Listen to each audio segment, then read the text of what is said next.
ਤੁਹਾਡਾ ਸਭ ਦਾ ਸਵਾਗਤ ਹੈ। ਤੁਸੀਂ ਦੇਖ ਰਹੇ ਹੋ ABC ਪੰਜਾਬ ਤੇ ਮੈਂ ਹਾਂ ਤੁਹਾਡੇ ਨਾਲ ਜਗਤਾਰ ਸਿੰਘ ਭੁੱਲਰ। ਅੱਜ ਅਸੀਂ ਚਰਚਾ ਕਰਾਂਗੇ ਕਿ ਆਖਰ ਰੂਸ ਅਤੇ ਯੂਕਰੇਨ ਵਿਚਕਾਰ ਜਿਹੜਾ ਯੁੱਧ ਚੱਲ ਰਿਹਾ ਇਹਦੀ ਵਜ੍ਹਾ ਕੀ ਆ, ਕਾਰਨ ਕੀ ਆ, ਮਕਸਦ ਕੀ ਆ ਤੇ ਕੀ ਇਹ ਜਿਹੜੀ ਲੜਾਈ ਚੱਲ ਰਹੀ ਆ ਦੋ ਦੇਸ਼ਾਂ ਦੇ ਵਿੱਚ ਕੀ ਕਿਤੇ ਵਿਸ਼ਵ ਦਾ ਤੀਜਾ ਯੁੱਧ ਤੇ ਨਹੀਂ ਹੋ ਜਾਏਗਾ, ਕਿਉਂਕਿ ਪੂਰਾ ਵਿਸ਼ਵ ਵੀ ਯੂਕਰੇਨ ਤੇ ਰੂਸ ਵੱਲ ਦੇਖ ਰਿਹਾ ਕਿ ਆਖਰ ਲੜਾਈ ਕੀ ਆ ਤੇ ਕੀ ਅਗਰ ਤੀਜਾ ਵਿਸ਼ਵ ਯੁੱਧ ਹੋ ਜਾਂਦਾ ਤਾਂ ਕਿੰਨਾ ਨੁਕਸਾਨ ਹੋਏਗਾ, ਜਾਨੀ ਵੀ ਤੇ ਮਾਲੀ ਵੀ। ਪਰ ਕੀ ਜਿਹੜੇ ਰੂਸ ਜਿਹੜਾ ਮਹਾਂਸ਼ਕਤੀਸ਼ਾਲੀ ਇੱਕ ਦੇਸ਼ ਆ ਵਿਸ਼ਵ ਦਾ, ਉਹਦਾ ਮੁਕਾਬਲਾ ਯੂਕਰੇਨ ਕਰ ਪਾਏਗਾ? ਇੱਕ ਪਾਸੇ ਤਜਰਬੇਕਾਰ ਰਾਸ਼ਟਰਪਤੀ ਤੇ ਦੂਜੇ ਪਾਸੇ ਯੂਕਰੇਨ ਦੇ ਜਿਹੜੇ ਰਾਸ਼ਟਰਪਤੀ ਨੇ ਉਹਨਾਂ ਨੂੰ ਮਹਿਜ਼ ਹਜੇ 3 ਸਾਲ ਵੀ ਨਹੀਂ ਹੋਏ। ਔਰ ਨਾਲ ਦੀ ਨਾਲ ਨਾਟੋ ਕੀ ਆ, ਵਿਸ਼ਵ ਦੀ ਕਿਹੜੀ ਸੰਸਥਾ, ਇਹਦਾ ਮਕਸਦ ਕੀ ਆ ਤੇ ਜਿਹੜੇ ਯੂਕਰੇਨ ਦੇ ਰਾਸ਼ਟਰਪਤੀ ਨੇ ਉਹਨਾਂ ਦਾ ਪਿਛੋਕੜ ਕੀ ਆ, ਉਹਨਾਂ ਦਾ ਤਜਰਬਾ ਕੀ ਆ, ਅਸੀਂ ਇਹੀ ਅੱਜ ਚਰਚਾ ਕਰਾਂਗੇ। ਸਭ ਤੋਂ ਪਹਿਲਾਂ ਅਸੀਂ ਇਹੀ ਕਰਾਂਗੇ ਕਿ ਜਿਹੜੇ ਯੂਕਰੇਨ ਦੇ ਰਾਸ਼ਟਰਪਤੀ ਨੇ ਉਹ ਇੱਕ ਕਮੇਡੀਅਨ ਰਹਿ ਚੁੱਕੇ ਨੇ। ਪਹਿਲਾਂ ਉਹਨਾਂ ਨੇ ਕਾਨੂੰਨ ਦੀ ਪੜ੍ਹਾਈ ਕੀਤੀ, ਉਸ ਤੋਂ ਬਾਅਦ ਉਹ ਇੱਕ ਕਮੇਡੀਅਨ ਹਾਸ-ਰਸ ਕਲਾਕਾਰ ਬਣ ਜਾਂਦੇ ਨੇ, ਫਿਰ ਉਹ ਫਿਲਮਾਂ ਦੇ ਵਿੱਚ ਕੰਮ ਕਰਦੇ ਨੇ ਤੇ ਫਿਰ ਇੱਕ ਅਚਾਨਕ ਉਹਨਾਂ ਨੂੰ ਲੱਗਦਾ ਕਿ ਉਹ ਵੀ ਦੇਸ਼ ਦੇ ਰਾਸ਼ਟਰਪਤੀ ਬਣ ਸਕਦੇ ਨੇ। 1978 ਦੇ ਵਿੱਚ ਉਹ ਪੈਦਾ ਹੁੰਦੇ ਨੇ ਤੇ ਆਪਣੀ ਜ਼ਿੰਦਗੀ ਦੇ 41ਵੀਂ ਵਰ੍ਹੇ ਦੇ ਵਿੱਚ ਉਹ ਯੂਕਰੇਨ ਦੇ ਰਾਸ਼ਟਰਪਤੀ ਬਣ ਜਾਂਦੇ ਨੇ। 2019 ਦੀਆਂ ਜਿਹੜੀਆਂ ਰਾਸ਼ਟਰਪਤੀ ਅਹੁਦੇ ਨੂੰ ਲੈ ਕੇ ਚੋਣਾਂ ਹੋਈਆਂ ਸੀ ਉਹਨਾਂ ਦੇ ਵਿੱਚ ਇੱਕ ਕਮੇਡੀਅਨ ਤੋਂ ਦੇਸ਼ ਦੇ ਰਾਸ਼ਟਰਪਤੀ ਬਣਦੇ ਨੇ ਵਲੋਦਮੀਰ ਜ਼ੈਲੈਂਸਕੀ। ਜਿਹੜੇ ਯੂਕਰੇਨ ਦੇ ਰਾਸ਼ਟਰਪਤੀ ਉਹਨਾਂ ਦਾ ਨਾਮ ਹੈ ਵਲੋਦਮੀਰ ਜ਼ੈਲੈਂਸਕੀ। ਇੱਕ ਪਹਿਲਾਂ ਹਾਸਰਸ ਕਲਾਕਾਰ ਸਨ, ਫਿਰ ਉਹ ਫਿਲਮਾਂ ਵਿੱਚ ਕੰਮ ਕਰਦੇ ਨੇ ਤੇ ਫਿਰ ਉਹ ਦੇਸ਼ ਦੇ ਰਾਸ਼ਟਰਪਤੀ ਬਣ ਜਾਂਦੇ ਨੇ। ਇੱਕ ਟੀਵੀ ਪ੍ਰੋਗਰਾਮ ਦੇ ਵਿੱਚ ਉਹਨਾਂ ਨੇ ਸਭ ਤੋਂ ਪਹਿਲਾਂ ਇੱਕ ਟੀਚਰ ਦੀ ਭੂਮਿਕਾ ਨਿਭਾਉਂਦੇ ਨੇ ਤੇ ਉਸੇ ਸ਼ੋਅ ਦੇ ਵਿੱਚ ਉਹ ਫਿਰ ਰਾਸ਼ਟਰਪਤੀ ਦੀ ਭੂਮਿਕਾ ਨਿਭਾਉਂਦੇ ਨੇ ਤੇ ਫਿਰ ਉਹਨਾਂ ਦੇ ਮਨ ਦੇ ਵਿੱਚ ਖਿਆਲ ਆਉਂਦਾ ਕਿ ਕਿਉਂ ਨਾ ਜਿਹੜਾ ਇੱਕ ਕਾਲਪਨਿਕ ਰੋਲ ਅਦਾ ਕੀਤਾ ਗਿਆ ਤੇ ਅਸਲੀਅਤ ਦੇ ਵਿੱਚ, ਹਕੀਕਤ ਦੇ ਵਿੱਚ ਕਿਉਂ ਨਹੀਂ ਉਹ ਕੀਤਾ ਜਾ ਸਕਦਾ। ਤੇ ਫਿਰ ਉਹਨਾਂ ਨੇ ਮਨ ਬਣਾਇਆ ਤੇ ਫਿਰ 2019 ਦੇ ਵਿੱਚ ਉਹ ਲੋਕ ਸਭਾ ਜਿਹੜੇ ਉੱਥੇ ਰਾਸ਼ਟਰਪਤੀ ਦੀ ਚੋਣ ਹੋਈ ਆ ਉਹਦੇ 'ਚ ਉਹ ਜਿੱਤ ਵੀ ਪ੍ਰਾਪਤ ਕਰਦੇ ਨੇ। ਔਰ ਸਭ ਤੋਂ ਵੱਡੀ ਗੱਲ ਹੈ ਕਿ ਇੱਕ ਹਾਸਰਸ ਕਲਾਕਾਰ ਤੋਂ ਉਹ ਇੱਕ ਦੇਸ਼ ਦੇ ਸਭ ਤੋਂ ਵੱਡੇ ਜਿਹੜਾ ਅਹੁਦਾ ਉੱਤੇ ਪਹੁੰਚ ਜਾਂਦੇ ਨੇ। ਇਹਨਾਂ ਦਾ ਜਿਹੜਾ ਜਨਮ ਯੂਕਰੇਨ ਦੇ ਜਿਹੜਾ ਇੱਕ ਖਿੱਤਾ ਵਾ SSR, ਉੱਥੇ ਉਹਨਾਂ ਦਾ ਜਨਮ ਹੋਇਆ ਸਾਲ 1978 ਦੇ ਵਿੱਚ। ਇੱਕ ਯਹੂਦੀ ਜਿਹੜਾ ਪਰਿਵਾਰ ਆ ਉਹਦੇ 'ਚ ਉਹਨਾਂ ਦਾ ਜਨਮ ਹੋਇਆ ਤੇ ਉਹਨਾਂ ਨੇ ਜਿਹੜੀ ਯੂਕਰੇਨ ਦੀ ਜਿਹੜੀ ਕੀਵ ਨੈਸ਼ਨਲ ਇਕਨੋਮਿਕ ਯੂਨੀਵਰਸਿਟੀ ਆ ਉੱਥੋਂ ਉਹਨਾਂ ਨੇ ਕਾਨੂੰਨ ਦੀ ਪੜ੍ਹਾਈ ਕੀਤੀ ਸੀ ਤੇ ਉਸ ਤੋਂ ਬਾਅਦ ਉਹਨਾਂ ਨੇ ਕਾਨੂੰਨ ਦੀ ਪੜ੍ਹਾਈ ਕਰਨ ਤੋਂ ਬਾਅਦ ਉਹਨਾਂ ਨੇ ਇੱਕ ਕਮੇਡੀਅਨ ਗਰੁੱਪ ਨੂੰ ਜੁਆਇਨ ਕੀਤਾ ਹੈਗਾ ਤੇ ਮਹਿਜ਼ 19 ਸਾਲ ਦੀ ਉਮਰ ਦੇ ਵਿੱਚ ਉਹਨਾਂ ਨੇ ਇੱਕ ਜਿਹੜਾ ਸਫ਼ਰ ਕਮੇਡੀਅਨ ਗਰੁੱਪ ਦੇ ਨਾਲ ਰਲ ਕੇ ਸ਼ੁਰੂ ਕੀਤਾ ਸੀ। ਉਹ ਫਿਰ ਇੱਕ ਦੇਸ਼ ਦੇ ਨਾਮੀ ਸੁਪਰਸਟਾਰ ਹਾਸਰਸ ਕਮੇਡੀਅਨ ਕਲਾਕਾਰ ਬਣ ਜਾਂਦੇ ਨੇ। ਫਿਰ ਉਹਨਾਂ ਨੇ ਖੁਦ ਜਿਹੜੀ ਸਫਲਤਾ ਉਹਨਾਂ ਨੂੰ ਪ੍ਰਾਪਤ ਹੁੰਦੀ ਹੈ ਇਸ ਖੇਤਰ ਦੇ ਵਿੱਚ ਤੇ ਉਹਨਾਂ ਨੇ ਕਈ ਦੂਜੇ ਦੇਸ਼ਾਂ ਦਾ ਦੌਰਾ ਕੀਤਾ ਗਾ, ਜਿਵੇਂ ਮਾਸਕੋ ਜਾਂ ਜਿਹੜੇ ਸੋਵੀਅਤ ਸੰਘ ਦੇ ਜਿਹੜੇ ਬਾਕੀ ਮੁਲਕ ਨੇ ਉੱਥੇ ਜਾ ਕੇ ਵੀ ਉਹਨਾਂ ਨੇ ਕਮੇਡੀ ਕੀਤੀ ਹੈਗੀ ਤੇ ਆਪਣਾ ਨਾਮ ਖੱਟਿਆ ਗਾ, ਨਾਮ ਬਣਾਇਆ। ਫਿਰ ਉਹਨਾਂ ਨੇ ਕਮੇਡੀਅਨ ਤੋਂ ਬਾਅਦ ਇੱਕ ਐਕਟਰ ਦੇ ਰੂਪ ਵਿੱਚ ਆਪਣੀ ਕਿਸਮਤ ਅਜਮਾਈ। ਉੱਥੇ ਉਹਨਾਂ ਨੇ ਕਈ ਫਿਲਮਾਂ 'ਚ ਕੰਮ ਕੀਤਾ, ਕਈ ਉੱਥੋਂ ਦੀਆਂ ਜਿਹੜੀਆਂ ਯੂਕਰੇਨ ਦੀਆਂ ਜਿਹੜੀਆਂ ਹਿੱਟ ਫਿਲਮਾਂ ਉਹਨਾਂ ਦੇ ਵਿੱਚ ਕੰਮ ਕੀਤਾ ਬਤੌਰ ਹੀਰੋ। ਜਿਵੇਂ ਉਹਨਾਂ ਦੀਆਂ ਦੱਸਿਆ ਜਾ ਰਿਹਾ ਕਿ ਜਿਹੜੀਆਂ ਹਿੱਟ ਫਿਲਮਾਂ ਨੇ ਉਹਦੇ 'ਚ ਲਵ ਇਨ ਦਾ ਬਿਗ ਸਿਟੀ ਇੱਕ ਬਹੁਤ ਉੱਥੋਂ ਦੀ ਪ੍ਰਸਿੱਧ ਫਿਲਮ ਹੋਈ ਆ, ਇੱਕ ਆਫਿਸ ਰੋਮਾਂਸ ਇਹ ਵੀ ਉਹਨਾਂ ਦੀ ਇੱਕ ਸੁਪਰ ਹਿੱਟ ਫਿਲਮ ਦੱਸੀ ਜਾ ਰਹੀ ਹੈ। ਔਰ ਫਿਰ ਜਿਹੜੀ ਤੀਸਰੀ ਉਹਨਾਂ ਦੀ ਸਭ ਤੋਂ ਹਿੱਟ ਮੂਵੀ ਹੋਈ ਆ ਉਹ ਹੈ 8 ਫਸਟ ਡੇਟਸ। ਇਹ ਉਹਨਾਂ ਦੀਆਂ ਕੁਝ ਸੁਪਰ ਹਿੱਟ ਫਿਲਮਾਂ ਨੇ ਜਿਨ੍ਹਾਂ ਦੇ ਵਿੱਚ ਉਹਨਾਂ ਨੇ ਬਤੌਰ ਹੀਰੋ ਕੰਮ ਕੀਤਾ, ਬਤੌਰ ਇੱਕ ਅਦਾਕਾਰ ਕੰਮ ਕੀਤਾ ਹੈਗਾ। ਫਿਰ ਜਦੋਂ ਉਹਨਾਂ ਦੀ ਜਿਹੜੇ ਉਹਨਾਂ ਦੇ ਰਿਕਾਰਡ ਦੱਸਦਾ ਕਿ 36 ਸਾਲ ਦੀ ਉਮਰ ਦੇ ਵਿੱਚ ਉਹਨਾਂ ਨੇ ਜਦ ਉਹਨਾਂ ਨੂੰ ਕਾਫੀ ਆਪਣਾ ਨਾਮ ਉਹਨਾਂ ਦਾ ਬਣ ਜਾਂਦਾ, ਨਾਮ ਖੱਟ ਚੁੱਕੇ ਨੇ ਤੇ 36 ਸਾਲ ਦੀ ਉਮਰ ਦੇ ਵਿੱਚ ਉਹ ਆਪਣੇ ਯੂਕਰੇਨ ਦੇ ਜਿਹੜਾ ਮੰਤਰਾਲਾ ਸੱਭਿਆਚਾਰਕ ਵਿਭਾਗ ਜਿਹਨੂੰ ਕਹਿੰਦੇ ਨੇ ਉਹਨਾਂ ਨੂੰ ਇੱਕ ਲਿਖਤੀ ਤੌਰ 'ਤੇ ਇੱਕ ਸ਼ਿਕਾਇਤ ਵੀ ਕੀਤੀ, ਅਪੀਲ ਵੀ ਕੀਤੀ, ਰਿਕੁਐਸਟ ਵੀ ਕੀਤੀ ਕਿ ਜਿਹੜੇ ਰੂਸ ਤੋਂ ਆਉਂਦੇ ਕਲਾਕਾਰ ਨੇ, ਚਾਹੇ ਉਹ ਕਿਸੇ ਵੀ ਖਿੱਤੇ ਨਾਲ ਸੰਬੰਧ ਰੱਖਦੇ ਹੋਣ, ਚਾਹੇ ਉਹ ਹੀਰੋ ਨੇ, ਚਾਹੇ ਉਹ ਸਿੰਗਰ ਨੇ, ਚਾਹੇ ਉਹ ਕਮੇਡੀਅਨ ਨੇ, ਉਹਨਾਂ ਨੂੰ ਯੂਕਰੇਨ ਦੇ ਵਿੱਚ ਬੁਲਾਉਣਾ ਬੰਦ ਕੀਤਾ ਜਾਵੇ। ਉੱਥੋਂ ਉਹਨਾਂ ਦੀ ਸ਼ੁਰੂਆਤ ਹੁੰਦੀ ਹੈ ਕਿ ਜਿਹੜਾ ਉਹਨਾਂ ਦੇ ਨਾਲ ਰੂਸ ਦੇ ਨਾਲ ਟੱਕਰਾਂ ਲੈਣ ਦੀ ਕੋਸ਼ਿਸ਼ ਕੀਤੀ ਜਾਂਦੀ ਹੈਗੀ ਆ ਕਿ ਸਾਡੇ ਦੇਸ਼ ਦੇ ਵਿੱਚ ਆ ਕੇ ਰੂਸ ਦੇ ਲੋਕ ਆ ਕੇ ਕਿਉਂ ਪਰਫਾਰਮ ਕਰਨ। ਜਿਸ ਵੇਲੇ ਹਿੰਦੁਸਤਾਨ ਦੀ ਵੀ ਗੱਲ ਕੀਤੀ ਜਾਵੇ ਤਾਂ ਕਈ ਵਾਰ ਹਿੰਦੁਸਤਾਨ ਦੇ ਵਿੱਚ ਜੋ ਪਾਕਿਸਤਾਨ ਦੇ ਅਦਾਕਾਰ ਆਉਂਦੇ ਨੇ, ਇੱਥੇ ਵੀ ਬਹੁਤ ਜ਼ਿਆਦਾ ਰੌਲਾ ਪੈਂਦਾ ਹੈਗਾ ਕਿ ਪਾਕਿਸਤਾਨ ਦੇ ਕਲਾਕਾਰ ਇੱਥੇ ਆ ਕੇ ਪੈਸੇ ਕਮਾਉਂਦੇ ਨੇ ਅਤੇ ਸਰਹੱਦਾਂ 'ਤੇ ਸਾਡੇ ਮੁੰਡੇ ਮਾਰਦੇ ਨੇ।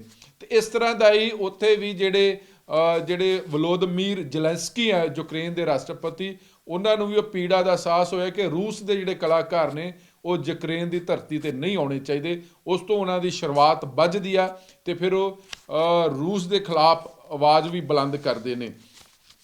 37 ਸਾਲ ਦੀ ਉਮਰ ਦੇ ਵਿੱਚ ਉਹਨਾਂ ਨੇ ਇੱਕ ਪਾਸੇ ਰੂਸ ਦੇ ਨਾਲ ਆਪਣੀ ਮੁਹਿੰਮ ਸ਼ੁਰੂ ਕਰ ਦਿੱਤੀ ਕਿ ਯੂਕਰੇਨ ਦੇ ਵਿੱਚ ਰੂਸ ਦੇ ਜਿਹੜੇ ਐਕਟਰ ਕਲਾਕਾਰ ਨਹੀਂ ਆਉਣੇ ਚਾਹੀਦੇ ਹੈਗੇ। ਅਤੇ 37 ਸਾਲ ਦੀ ਉਮਰ ਵਿੱਚ ਉਹਨਾਂ ਨੇ ਇੱਕ ਟੀਵੀ ਪ੍ਰੋਗਰਾਮ ਸ਼ੁਰੂ ਕੀਤਾ। ਉਸ ਟੀਵੀ ਪ੍ਰੋਗਰਾਮ ਦਾ ਨਾਮ ਸੀ ਸਰਵੈਂਟ ਆਫ ਦੀ ਪੀਪਲ। ਇਹਦੇ 'ਚ ਉਹਨਾਂ ਨੇ ਪਹਿਲਾਂ ਬਤੌਰ ਅਦਾਕਾਰ ਭੂਮਿਕਾ ਨਿਭਾਈ ਸੀ, ਇੱਕ ਟੀਚਰ ਦੀ ਨਿਭਾਈ ਸੀ। ਉਸ ਤੋਂ ਬਾਅਦ ਉਹਨਾਂ ਨੇ ਜਿਹੜੀ ਉਸੇ ਪ੍ਰੋਗਰਾਮ ਦੇ ਵਿੱਚ ਇੱਕ ਰਾਸ਼ਟਰਪਤੀ ਦਾ ਵੀ ਭੂਮਿਕਾ ਪਰਫਾਰਮ ਕੀਤੀ ਹੈਗੀ। ਅਤੇ ਨਾਟਕ ਜਿਹੜਾ ਸਰਵੈਂਟ ਆਫ ਦੀ ਪੀਪਲ, ਉਹਦਾ ਥੀਮ, ਉਹਦਾ ਜਿਹੜਾ ਮਕਸਦ ਸੀ ਉਹ ਸੀ ਕਿ ਲੋਕਾਂ ਦੀ ਸੇਵਾ ਕਰਨਾ ਹੈਗਾ, ਸੇਵਾ ਭਾਵਨਾ ਨੂੰ ਲੈ ਕੇ ਕਿ ਜਿਹੜੀ ਸਿਆਸਤ ਆ ਉਹ ਲੋਕ ਪੱਖੀ ਹੋਣੀ ਚਾਹੀਦੀ ਆ, ਸਰਕਾਰ ਦੇ ਜਿਹੜੇ ਫੈਸਲੇ ਨੇ ਉਹ ਲੋਕ ਪੱਖੀ ਹੋਣੇ ਚਾਹੀਦੇ ਨੇ। ਅਤੇ ਇਸ ਕਰਕੇ ਉਹਨਾਂ ਨੇ ਇਸ ਨਾਟਕ ਦੇ ਵਿੱਚ ਜਦੋਂ ਬਤੌਰ ਰਾਸ਼ਟਰਪਤੀ ਦੀ ਭੂਮਿਕਾ ਨਿਭਾਈ ਤੇ ਉਹਨਾਂ ਦੇ ਦਿਲ ਦੇ ਵਿੱਚ ਇਹ ਸੋਝੀ ਆਈ ਕਿ ਕਿਉਂ ਨਹੀਂ ਪੋਲਿਟਿਕਸ 'ਚ ਹਿੱਸਾ ਲੈ ਕੇ, ਕਿਉਂ ਨਹੀਂ ਇੱਕ ਰਾਸ਼ਟਰਪਤੀ ਬਣ ਕੇ ਦੇਸ਼ ਦੀ ਸੇਵਾ ਕੀਤੀ ਜਾਵੇ। ਜਿਸ ਤਰ੍ਹਾਂ ਸਾਡੇ ਭਾਰਤ ਦੇ ਵਿੱਚ ਤਾਂ ਚਾਹੇ ਕਹਿਣ ਨੂੰ ਰਾਸ਼ਟਰਪਤੀ ਦਾ ਅਹੁਦਾ ਸਭ ਤੋਂ ਸਰਵਉੱਚ ਹੈ, ਲੇਕਿਨ ਜਿਹੜਾ ਪ੍ਰਧਾਨ ਮੰਤਰੀ ਉਹਦੀ ਇੰਡੀਆ ਦੇ ਵਿੱਚ ਆਪਣੀ ਮਹੱਤਤਾ, ਬਾਕੀ ਮੁਲਕਾਂ ਦੇ ਵਿੱਚ ਖਾਸ ਕਰਕੇ ਜਿਹੜੇ ਪੱਛਮੀ ਦੇਸ਼ ਨੇ ਉੱਥੇ ਰਾਸ਼ਟਰਪਤੀ ਦੀ ਆਪਣੀ ਭੂਮਿਕਾ। ਫਿਰ ਉਹ ਸਾਲ 2018 ਦੇ ਵਿੱਚ ਜਿਹੜਾ serial servant of the people, ਉਹਨਾਂ ਨੂੰ ਪ੍ਰਸਿੱਧੀ ਮਿਲਦੀ ਹੈ ਅਤੇ ਉਸੇ ਨਾਮ 'ਤੇ ਸਰਵੈਂਟ ਆਫ ਦੀ ਪੀਪਲ ਦੇ ਨਾਮ ਹੇਠ ਹੀ ਉਹ ਆਪਣੀ ਇੱਕ ਰਾਜਸੀ ਪਾਰਟੀ ਦਾ ਗਠਨ ਕਰ ਲੈਂਦੇ ਨੇ ਅਤੇ ਰਾਜਸੀ ਸਫ਼ਰ ਦੀ ਸ਼ੁਰੂਆਤ ਕਰਦੇ ਨੇ। ਅਤੇ ਉਹਨਾਂ ਨੂੰ ਉੱਥੋਂ ਦੀਆਂ ਜਿਹੜੀਆਂ ਵੱਡੀਆਂ ਨਾਮੀ ਕੰਪਨੀਆਂ ਨੇ, ਜਿਨ੍ਹਾਂ 'ਚ ਇੱਕ ਜ਼ੈਲੈਂਸਕੀ ਨਾਮ ਦੀ ਇੱਕ ਵੱਡੀ ਨਿਰਮਾਣ ਕੰਪਨੀ, ਉਹ ਵੀ ਪੂਰੀ ਸਪੋਰਟ ਕਰਦੇ ਨੇ। ਉਹਨਾਂ ਦਾ ਜਿਹੜਾ ਚੋਣ ਘੋਸ਼ਣਾ ਪੱਤਰ ਸੀ ਉਹ ਵੀ ਕਮਾਲ ਦਾ ਸੀ। ਜਦੋਂ ਉਹਨਾਂ ਨੇ ਇੱਕ ਟੀਵੀ ਸ਼ੋਅ ਦੌਰਾਨ ਹੀ ਜਨਤਕ ਤੌਰ 'ਤੇ ਐਲਾਨ ਕੀਤਾ ਸੀ ਕਿ ਉਹ ਰਾਸ਼ਟਰਪਤੀ ਦੀ ਚੋਣ ਲੜਨਗੇ, ਅਤੇ ਉਸ ਤੋਂ ਬਾਅਦ ਜਿਹੜੇ ਉਹਨਾਂ ਦੇ ਚੁਣਾਵੀ ਮੁੱਦੇ ਦੱਸੇ ਜਾਂਦੇ ਉਹ ਸੀ ਦੇਸ਼ ਅੰਦਰ ਜਿਹੜਾ ਉੱਥੇ ਭ੍ਰਿਸ਼ਟਾਚਾਰ ਨੂੰ ਖਤਮ ਕਰਨਾ, ਯੂਕਰੇਨ ਦੇ ਵਿੱਚ ਜਿਹੜੇ ਮੈਡੀਕਲ ਕੈਨਬੀਜ਼ 'ਤੇ ਜਿਹੜੀ ਰੋਕ ਲੱਗੀ ਸੀ ਉਹਨਾਂ ਨੂੰ ਹਟਾਉਣ ਦਾ ਉਹਨਾਂ ਨੇ ਐਲਾਨ ਕੀਤਾ ਸੀ। ਜਿਹੜੀ ਉੱਥੇ ਗਰਭਪਾਤ 'ਤੇ ਵੀ ਜਿਹੜੀ ਰੋਕ ਲੱਗੀ ਸੀ ਉਹਨੂੰ ਵੀ ਹਟਾਉਣ ਦਾ ਉਹਨਾਂ ਨੇ ਵਾਅਦਾ ਕੀਤਾ। ਅਤੇ ਉਸ ਦੇਸ਼ ਦੇ ਵਿੱਚ ਜੂਏ 'ਤੇ ਵੀ ਪਾਬੰਦੀ ਲੱਗੀ ਸੀ, ਉਹ ਵੀ ਉਹਨਾਂ ਕਿਹਾ ਸੀ ਕਿ ਸਰਕਾਰ ਬਣੂਗੀ, ਰਾਸ਼ਟਰਪਤੀ ਬਣਨਗੇ ਅਤੇ ਇਹਨਾਂ 'ਤੇ ਵੀ ਰੋਕ ਹਟਾਈ ਜਾਏਗੀ। ਨਾਲ ਦੀ ਨਾਲ ਇਹ ਵੀ ਉਹਨਾਂ ਨੇ ਵਾਅਦਾ ਕੀਤਾ ਹੈ ਯੂਕਰੇਨ ਦੀ ਵਾਸੀਆਂ ਦੇ ਨਾਲ ਕਿ ਜਿਹੜਾ ਪੂਰਬੀ ਯੂਕਰੇਨ ਆ, ਜਿਹੜਾ ਉੱਥੇ ਯੁੱਧ ਚੱਲ ਰਿਹਾ, ਉਹਨੂੰ ਵੀ ਸਮਾਪਤ ਕੀਤਾ ਜਾਊਗਾ, ਬੰਦ ਕਰਵਾਇਆ ਜਾਊਗਾ। ਲੇਕਿਨ ਸਭ ਤੋਂ ਵੱਡੀ ਜਿਹੜੀ ਉਹਨਾਂ ਦੀ ਕਹਿ ਸਕਦੇ ਕਿ ਜਿਹੜੇ ਰਾਸ਼ਟਰਪਤੀ ਬਣਨ ਤੋਂ ਪਹਿਲਾਂ ਸਭ ਤੋਂ ਵੱਡੀ ਜਿਹੜੀ ਉਹਨਾਂ ਦੀ ਇੱਛਾ ਹੈ ਕਿ ਜੇ ਉਹ ਰਾਸ਼ਟਰਪਤੀ ਦੇਸ਼ ਦੇ ਬਣਦੇ ਨੇ ਅਤੇ ਸਭ ਤੋਂ ਪਹਿਲਾਂ ਜਿਹੜੀ ਵਿਸ਼ਵ ਦੀ ਸਭ ਤੋਂ ਜਿਹੜੀ ਪਾਵਰਫੁਲ ਜਿਹੜੀ ਨਾਟੋ ਆ, NATO, ਅਸੀਂ ਇਹਦਾ ਵੀ ਮਤਲਬ ਸਮਝਾਵਾਂਗੇ, ਇਹਦਾ ਮਕਸਦ ਕੀ ਆ, ਉਹਦੀ ਮੈਂਬਰਸ਼ਿਪ ਹਾਸਲ ਕਰਨਾ, ਨਾਟੋ ਦੀ ਮੈਂਬਰਸ਼ਿਪ ਹਾਸਲ ਕਰਨਾ। ਔਰ 41 ਸਾਲ ਦੀ ਜਦੋਂ ਉਮਰ ਹੁੰਦੀ ਉਹਨਾਂ ਨੇ ਜਦੋਂ ਵੋਟਾਂ ਪੈਂਦੀਆਂ ਨੇ 2019 ਦੇ ਵਿੱਚ, ਉਹਨਾਂ ਨੇ 73% ਦੀ ਵੋਟਾਂ ਹਾਸਲ ਕਰਕੇ ਜਿਹੜੇ ਉਸ ਸਮੇਂ ਦੇ ਮੌਜੂਦਾ ਰਾਸ਼ਟਰਪਤੀ ਔਰ ਦੇਸ਼ ਦੇ ਸਭ ਤੋਂ ਵੱਡੇ ਅਰਬਪਤੀ ਸੀ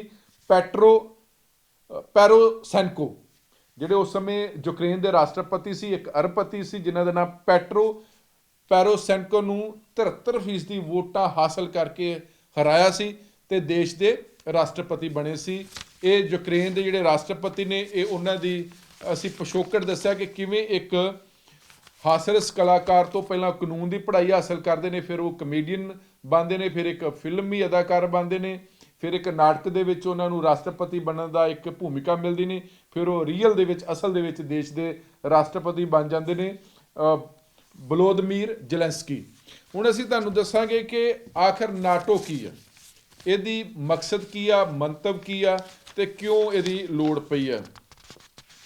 ਔਰ ਖਾਸ ਕਰਕੇ ਰੂਸ ਤੇ ਯੂਕਰੇਨ ਦਾ ਯੁੱਧ ਜਿਹੜਾ ਹੋ ਰਿਹਾ ਉਹਦੀ ਵਜ੍ਹਾ ਕੀ ਆ।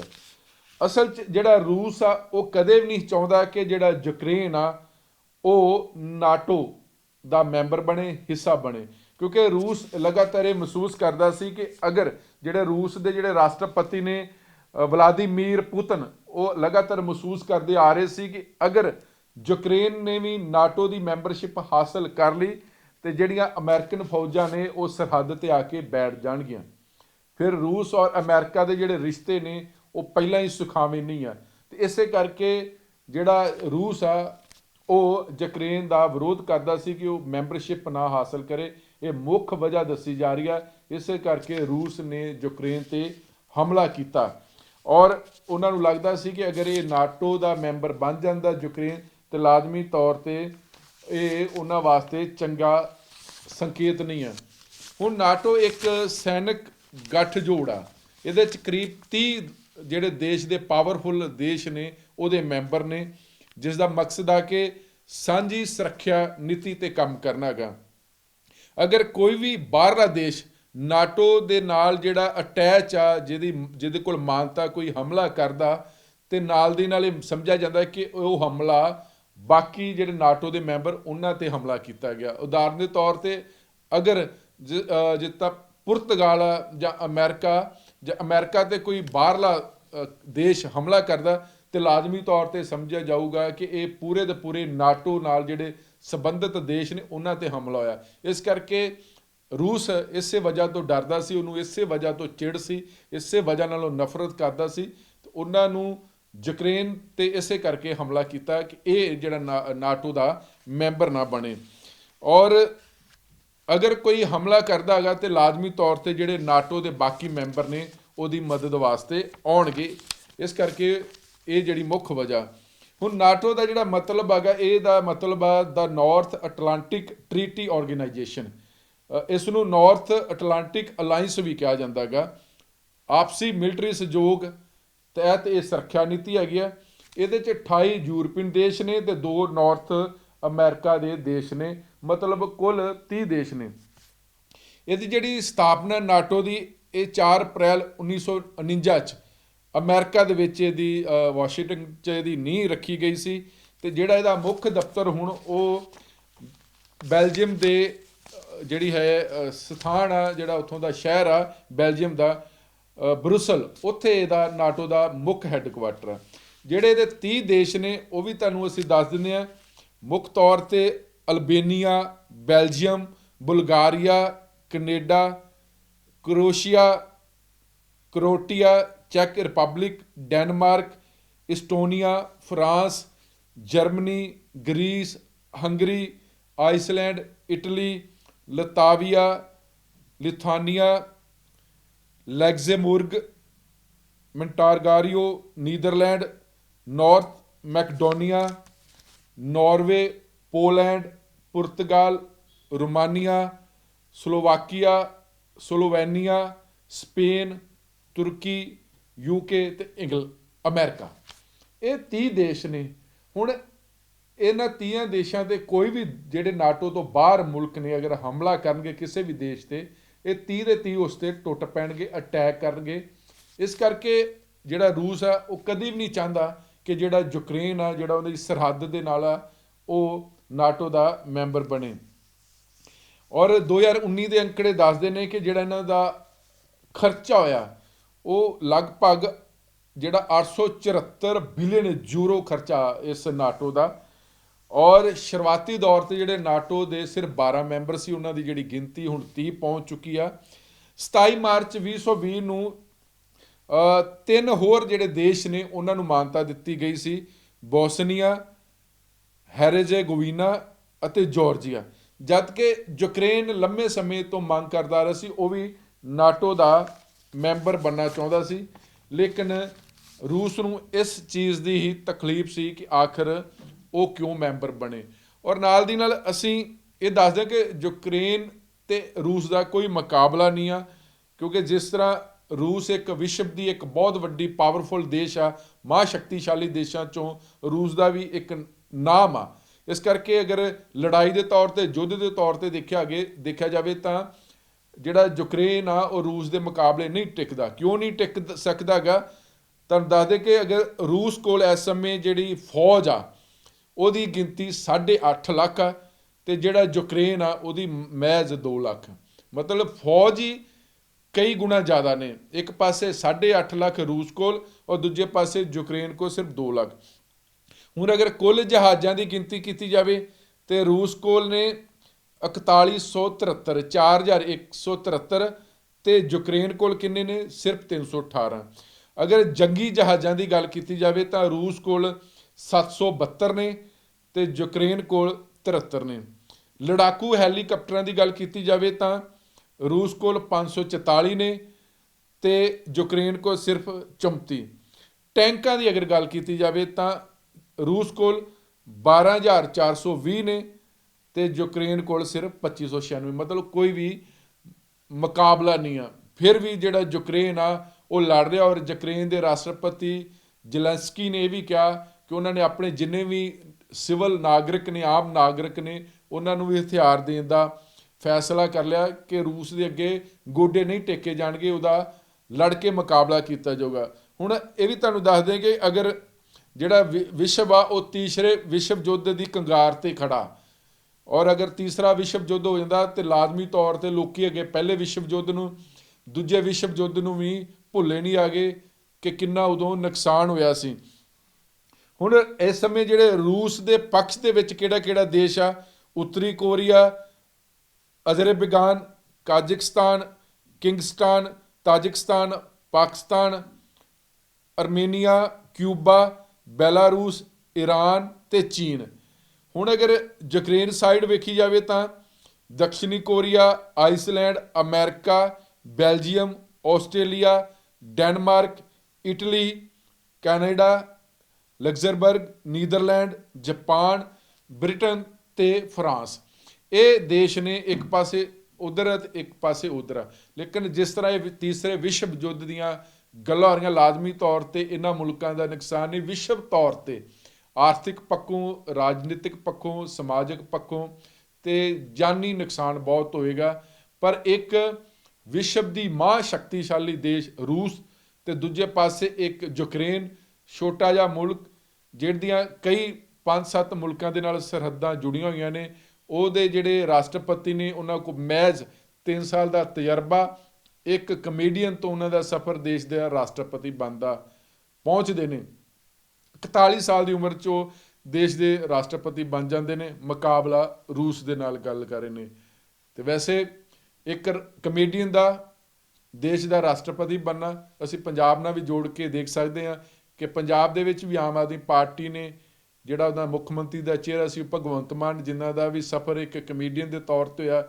ਉਹ ਪਹਿਲਾਂ 2 ਵਾਰ ਪਾਰਲੀਮੈਂਟ ਮੈਂਬਰ ਨੇ, ਹੁਣ ਉਹ ਮੁੱਖ ਮੰਤਰੀ ਦੇ ਚਿਹਰੇ ਨੇ। 10 ਮਾਰਚ ਨੂੰ ਪਤਾ ਲੱਗੇਗਾ ਕਿ ਕੀ ਪੰਜਾਬ ਦੇ ਵਿੱਚ ਵੀ ਇੱਕ ਕਮੇਡੀਅਨ ਸੂਬੇ ਦਾ ਮੁੱਖ ਮੰਤਰੀ ਬਣ ਸਕਦਾ, ਬਣੇਗਾ ਜਾਂ ਨਹੀਂ। ਇਹ ਵੀ ਇੱਕ ਪੱਖ ਆ। ਇਸ ਕਰਕੇ ਯੂਕਰੇਨ ਦੇ ਨਾਲ ਵੈਸੇ ਜੋੜ ਕੇ ਦੱਸ ਦਿੱਤਾ ਕਿ ਵਿਸ਼ਵ ਦੇ ਵਿੱਚ ਵੀ ਕਈ ਕਮੇਡੀਅਨ ਨੇ ਉਹ ਦੇਸ਼ ਦੇ ਰਾਸ਼ਟਰਪਤੀ ਬਣੇ ਹੋਏ ਨੇ। ਪਰ ਇਹ ਆ ਕਿ ਇੱਕ ਕਮੇਡੀਅਨ ਤੋਂ ਸਫ਼ਰ ਦੇਸ਼ ਦੇ ਰਾਸ਼ਟਰਪਤੀ ਦਾ, ਤੇ ਉਹ ਰਾਸ਼ਟਰਪਤੀ ਉਹ ਦੇਸ਼ ਵਿਸ਼ਵ ਦੀ ਇੱਕ ਮਹਾਂ ਸ਼ਕਤੀਸ਼ਾਲੀ ਪਾਵਰਫੁਲ ਦੇਸ਼ ਰੂਸ ਦੇ ਨਾਲ ਯੁੱਧ ਲੜ ਰਿਹਾ। ਪਰ ਕੀ ਇਹ ਤੀਸਰੇ ਯੁੱਧ ਦਾ ਆਗਾਜ਼ ਹੋ ਚੁੱਕਾ? ਕਿਉਂਕਿ ਪੂਰਾ ਬਾਕੀ ਦੁਨੀਆ ਦੋਨਾਂ ਮੁਲਕਾਂ ਨੂੰ ਮਨਾਉਣ 'ਤੇ ਲੱਗੀ ਹੋਈ ਹੈ। ਤੁਹਾਡਾ ਬਹੁਤ ਬਹੁਤ ਧੰਨਵਾਦ। ਇਸੇ ਤਰ੍ਹਾਂ ਹੀ ਦੇਖਦੇ ਰਹੋ ਦਾ ABC ਪੰਜਾਬ।